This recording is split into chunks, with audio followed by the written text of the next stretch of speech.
지친 하루를 달래줄 어머니의 손맛 그대로. 올바른 재료와 정성 담은 손질. 홍시로 완성한 달콤한 감칠맛. 집에서도 편하게 택배로 받아보세요. 매콤하게 땡기는 감칠맛. 장간의 양념게장. 검색창에 장간의 양념게장을 검색해보세요. 자, IFRS 17으로 인해서 보험사들 자금을 더 마련해야 한다고 하는데 내용이 어렵네요. 설명 부탁드립니다. 이게 금리 내리면 보험사들이 더 힘들다. 그래서 킥스 비율 지켜라. 이건데 내용을 보시면요.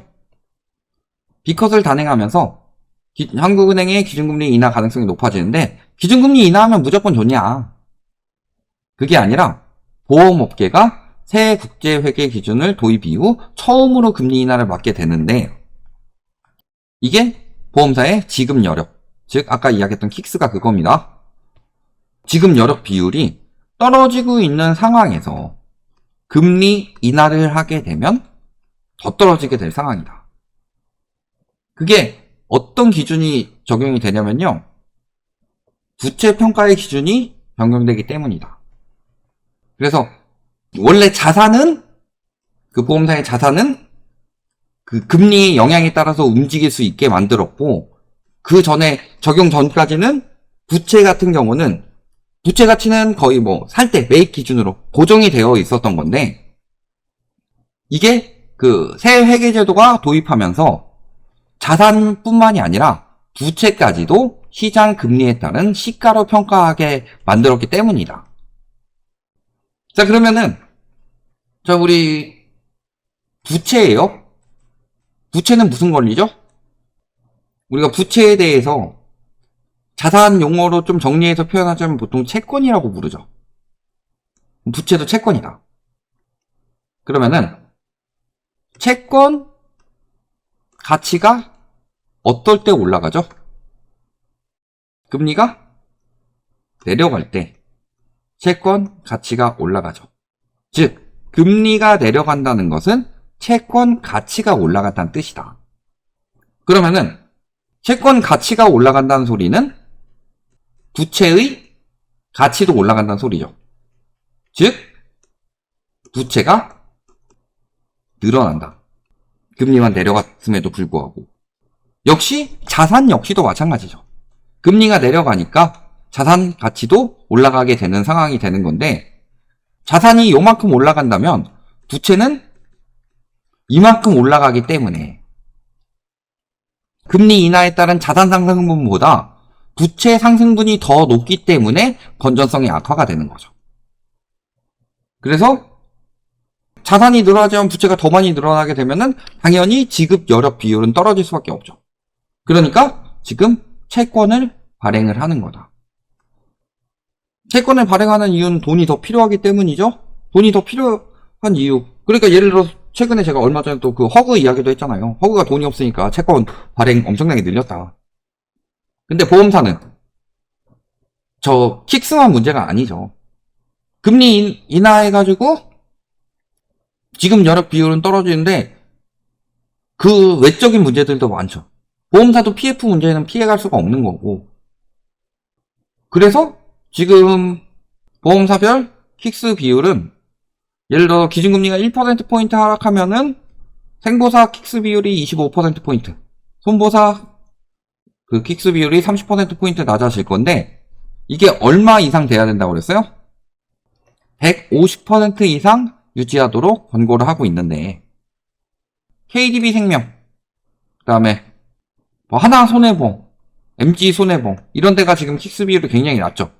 근데 여기서 얘네뿐만이 아니라 예를 들어 하나생명 얘도 생보사니까 25%포인트 떨어지게 되면 150% 밑으로 떨어지죠. ABL생명 얘도 하나생명 이런 것들 킥스 비율 떨어지면은 그만큼 자금이 당연히 더 필요하겠죠. 그다음 손해보험 같은 경우는 현대해상 이런 데도 바로 30%포인트 낮아지면은 영향을 받을 수밖에 없다. 그런 상황이라서 그럼 보험사들이 자금을 마련해야 돼요. 자금을 마련해야 되면은 선제적으로는 이제 채권 발행부터 하겠지만, 채권 발행은 뭐라고 그랬어요? 빚이죠, 빚. 빚을 늘리면은 이건 결국에는 갚아야 될 돈입니다. 그렇다면은 빚을 안 늘리고 다른 방법으로, 지금 막 급하니까 채권 발행해가지고 단계로 빨리 당기는데, 요거를 장기적으로 그 유동성 비율을 높이기 위해서는 자금을 확충해야 되고, 그렇다는 것은 들어오는 돈은 늘리고 나가는 돈을 줄여야 되겠죠. 요 방법 뭐가 있겠냐. 채권 발행하게 되면 나갈 돈은 더 늘어날 텐데, 보험 여유를 높인다든지, 아니면 새롭게 나타나는 보험들을, 혹은 뭐 보험 갱신대라든가 이런 것들에 대해서 나갈 수 있는 혜택을 줄인다든지, 혹은 연금보험 같은 거 가입하신 분들 많죠?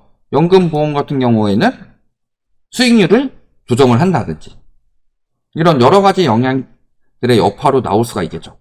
그리고 보험사가 문제가 되면은 보험사만 문제가 되는 게 아니라, 허그도 요즘에 그래서 줄 거 잘 안 주잖아요. 예전에 우리 글로벌 금융위기 때 제가 이야기를 많이 하는데, 글로벌 금융위기 터지고 나서 적용된 게 바젤 3고, 바젤 3의 내용 중에 하나가 IFRS 17이죠. 그러면은 얘가 적용 안 돼서 바젤 3로 인해서 이런 것들은 최소 안전장치로 놔야 된다 그랬는데, 이게 도입이 늦으니까, 그때 도입했으면 안정적으로 됐을 텐데 지금 도입하니까 이게 문제인 거죠. 근데 이때 어떻게 무너졌냐? 늘 말씀드리지만 제가 MBS, 그 다음에 HDS, HDO 이런 거 말씀드리잖아요.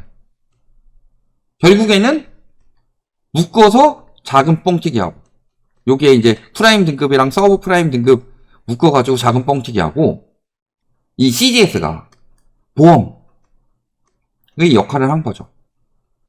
근데 이 CDS가 보험 역할을 아마 제대로 해줬으면은, 다 물어줄 수 있는 여력이 됐으면은 글로벌 금융위기 안 왔을 수도 있죠. 글로벌 금융위기가 터지게 됐던 트리거가 됐던 게 베어스턴스 무너지고 리먼 브라더스 은행 무너져서인데, 이 두 개의 은행이 이게 적용이 됐다면 안 되겠죠.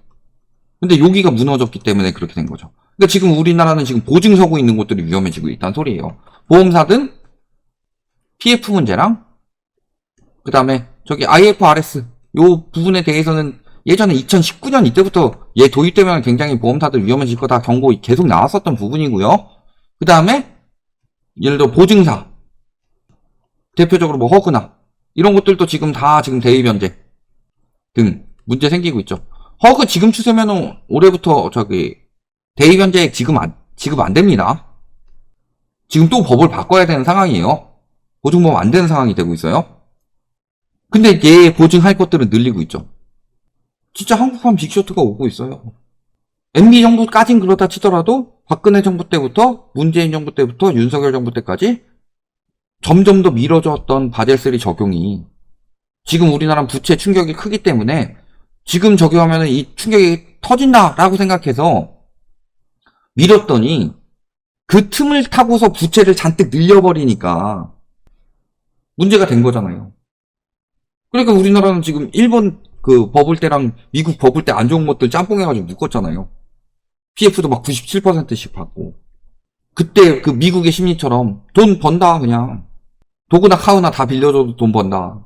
그러니까 PF 시장에 전통적으로 원래 진행했던 저축은행 뿐만이 아니라 새마을금고 등의 상호금융, 증권사, 보험사 이런 것들까지 다 뛰어들어갔다가 거기에 이제 터지게 생기니까 리스크를 짊어져야 되는 상황인데, 문제는 저 회계기준 도입은 이미 몇 년 전부터 예견이 되어 있었는데 쉽게 생각한 거죠. 이런 식으로 돈 잘 벌어 놓으면은 그때 도입될 때 맞춰서 늦지 않겠다. 근데 경제가 굉장히 안 좋아져서 여러 가지 문제가 되는 상황에서 이제서야 도입이 되는 거니까 결국에는 터지기 전에 도입해야 되는데, 예방주사를 맞아야 되는데 예방주사가 아니라 저기 병이 걸렸는데 예방주사를 맞고 있는 셈이 된 거잖아요. 예방주사라는 게 뭐예요? 미리 그 균을 넣어가지고 몸에 면역력을 길리는 게 예방주사잖아요. 독감 걸렸는데 독감 예방주사 놓는다고 독감을 하나 더 집어 넣어봐라. 경제가 좋겠냐 안 좋겠냐, 몸이 좋아지겠냐 나빠지겠냐. 지금 딱 그런 상황이에요. 그래서 지금 보험사 문제 아닙니다. IFRS 도입하지 말아야 되는 것도 아니고요. 진즉에 안정될 때 도입해가지고 이렇게 늘어나지 않도록 만들었어야 되는데 다 늘어난 다음에 다 문제 되도록 만든 다음에 도입하는 것들이 하나둘씩 생기니까 ESR도 마찬가지고 그러니까 문제들이 하나씩 터지는 거다. 왜냐면 이 거품을 감당하기에는 너무 비정상적인 대출이 많았기 때문에 이런 것들이 답이다. 여기까지 말씀드리겠습니다.